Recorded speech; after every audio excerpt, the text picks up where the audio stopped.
This is Bryson, and I'm wondering if height is better determined by shoe size or wingspan. And you'll hear Chaz later.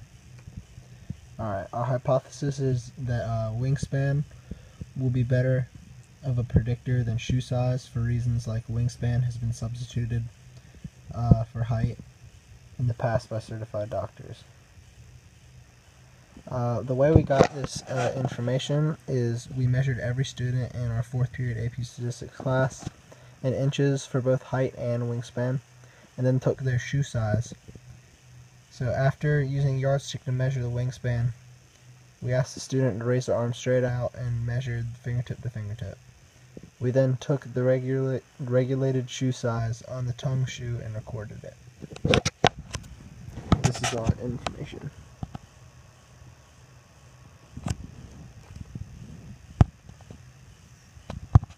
And Chaz will go over the data. To the right here is all the data we collected.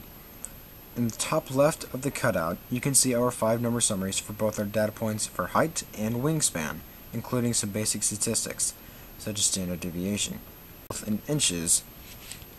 And if you look closely, you can note that they are incredibly close to each other, nearly identical, if you will. To the right of that summary is our scatter plot showing all of our data points on a graph. Our least square regression line has the equation height equals 0.885 times wingspan plus 7.9 inches. This indicates that for every whole inch in wingspan, height goes up by 0.885 inches, being nearly a 1-to-1 ratio. In the very top right of our picture, you can see the calculated correlation between height and wingspan, that being a 95.9% correlation, showing a strong positive correlation. This is most likely due to the fact that the scales are nearly identical numerically. The r-squared value is 0.92. The closer an r-squared value is to 1, the closer the least squared regression line is to perfectly fitting the data. And this one is incredibly close. Our next set of data is showcasing height against shoe size. The scatter plot shows a strong positive correlation proven by a 93.1% correlation as seen in the upper right. Look to the left of our cutout. You can see the 5-number summary and the top 5 numbers listed there. The numbers are significantly different, considering that shoe size would first off be nowhere near the 60s or 70s. Shoe sizes also use a sizing system which is unregulated between shoe companies.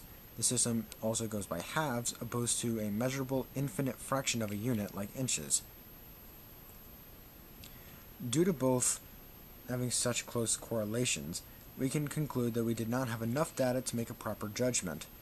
However, we did decide, and in comparison, the r-squared value of wingspan versus height was closer to 1, and the correlation of wingspan versus height was closer to 100%, and shoe size's correlation in r-squared value. Also, that due to the fact that shoe sizes are limited to a unit of halves, it makes them less accurate than measured height, leaving wingspan to be the better determiner of height.